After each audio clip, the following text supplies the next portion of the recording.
Halo teman-teman semua, bagaimana kabarnya hari ini? Semoga selalu baik ya.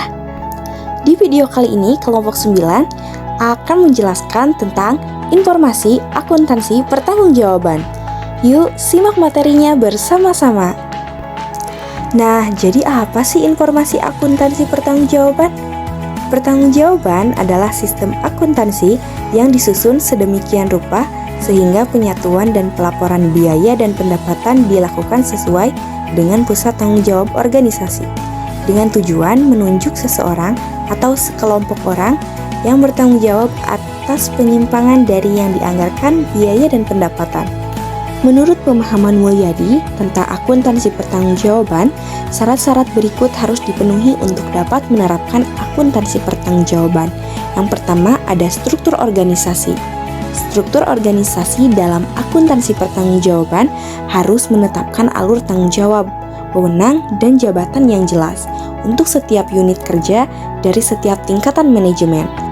Selain menjabarkan tugas dengan baik, konsekuensinya otoritas bergerak dari tingkat manajemen atas ke bawah dan akuntabilitas mengalir ke arah lain. Poin kedua, ada anggaran.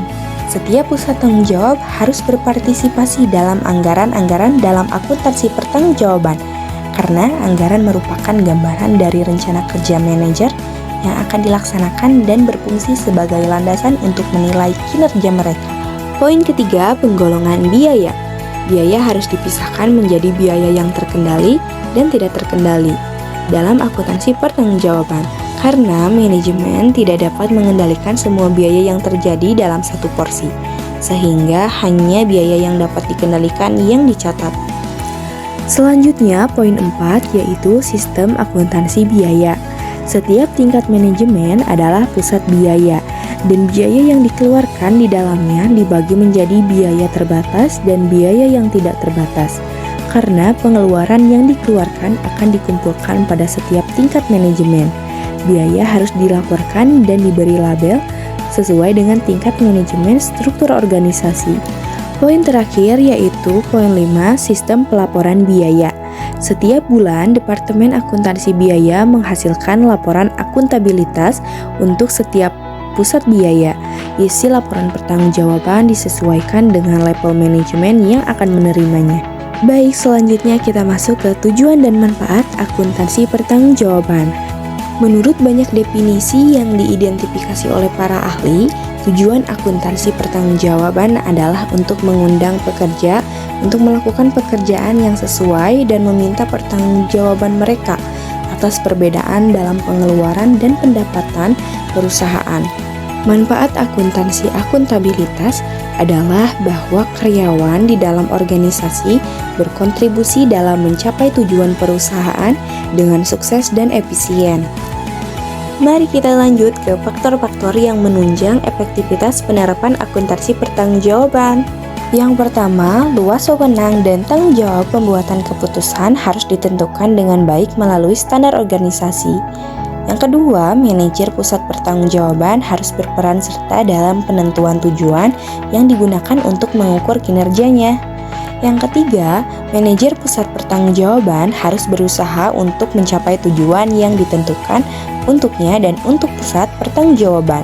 Yang keempat, manajer pusat pertanggungjawaban harus bertanggung jawab atas kegiatan pusat pertanggungjawaban yang dapat dikendalikannya. Yang kelima, hanya biaya, pendapatan, laba, dan investasi yang terkendalikan oleh manajer pusat pertanggungjawaban yang harus dimasukkan ke dalam laporan kinerja. Yang keenam, laporan kinerja dan umpan baliknya untuk manajer pusat pertanggungjawaban harus disajikan tepat waktu.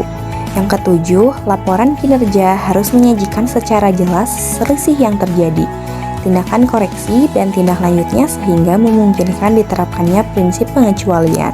Yang kedelapan, harus ditentukan dengan jelas peranan kinerja manajemen terhadap struktur balas jasa atau perangsang dalam perusahaan.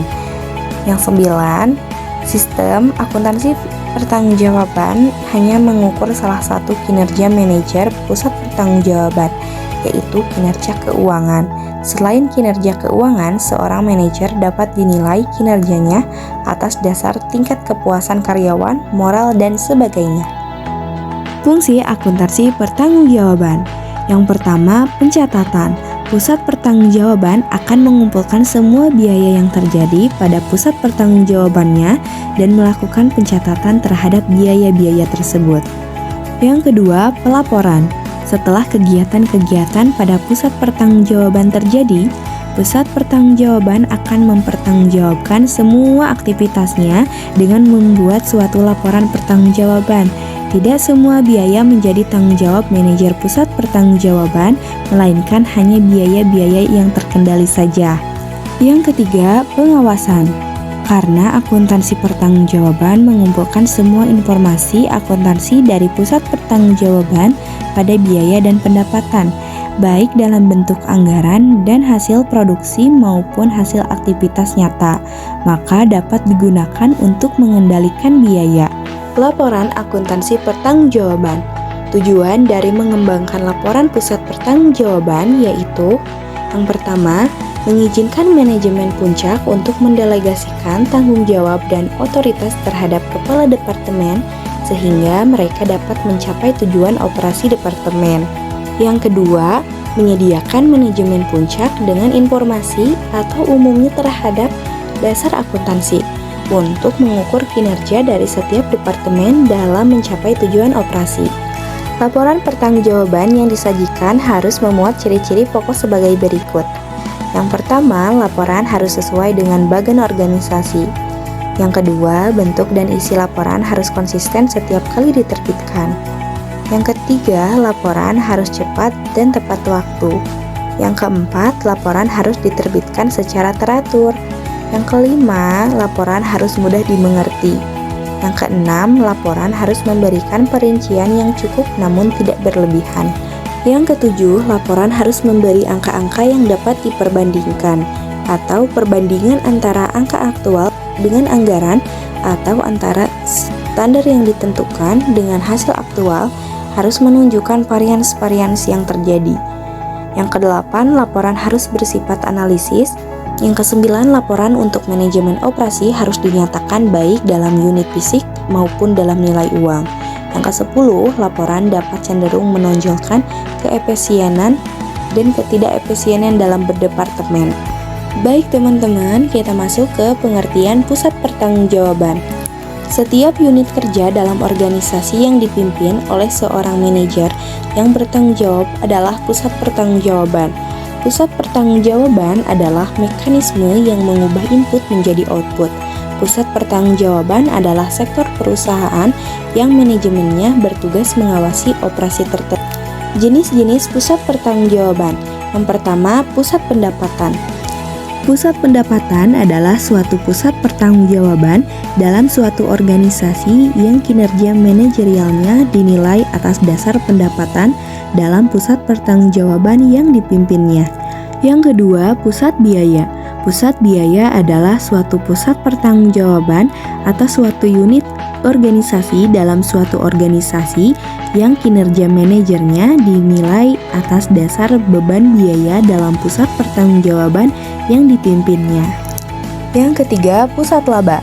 Pusat laba adalah suatu pusat pertanggungjawaban dalam suatu organisasi yang kinerja manajernya dinilai atas dasar selisih. Yang keempat, pusat investasi.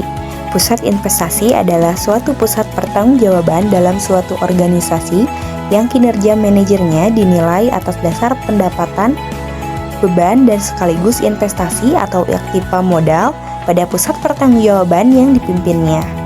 Hubungan struktur organisasi dengan pusat pertanggungjawaban.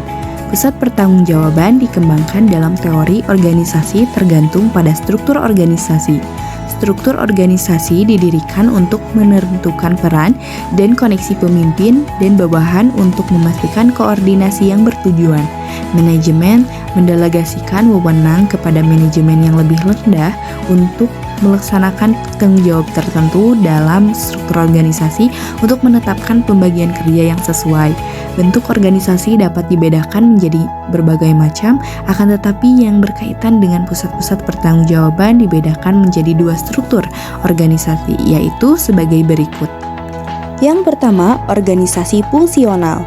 Dalam organisasi fungsional, pembagian organisasi didasarkan pada fungsi inti, yaitu fungsi produksi, fungsi pemasaran, fungsi administrasi, dan fungsi umum. Fungsi manufaktur adalah pusat tanggung jawab biaya, fungsi pemasaran adalah pusat pendapatan dan tanggung jawab biaya, dan fungsi administrasi dan umum keduanya merupakan pusat biaya. Karena pengeluaran yang menjadi tanggung jawabnya tidak mencukupi, fungsi pemasaran bukanlah pusat laba. Jika sebuah perusahaan beroperasi secara mandiri atau sebagai unit bisnis terpisah dan manajer perusahaan sepenuhnya mewakili pilihan investasi, manajer perusahaan adalah pusat investasi. Yang kedua, organisasi divisional. Organisasi distribusi dalam organisasi divisi didasarkan pada divisi penghasil laba. Setiap divisi dibagi lagi berdasarkan fungsinya. Tugas divisi meliputi manufaktur, pemasaran, dan fungsi umum dan administrasi. Setiap divisi berfungsi sebagai laba dan mungkin pusat investasi. Fungsi produksi divisi tersebut adalah pusat biaya. Peran pemasaran divisi adalah pendapatan dan pusat biaya. Klasifikasi dan kode rekening untuk akuntansi pertanggungjawaban. Penyediaan nomor rekening diperlukan untuk membantu proses pengumpulan, pengkategorian, dan pelaporan data akuntansi dengan mempermudah identifikasi estimasi yang diperlukan. Kode yang diberikan harus dikomplikasi secara konsisten untuk mengetahui dan membedakan estimasi ini. Ada 5 metode pemberian rekening, yaitu yang pertama, kode angka atau alfabet urut, yang kedua, kode angka blok, yang ketiga, kode angka kelompok, yang keempat, kode angka desimal, yang kelima, kode angka urut didahului dengan huruf.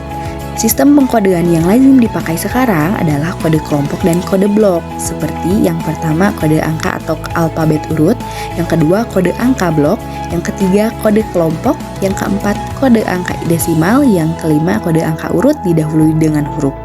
Sekian penyampaian materi dari kelompok 9. Semoga bermanfaat ya teman-teman. Terima kasih.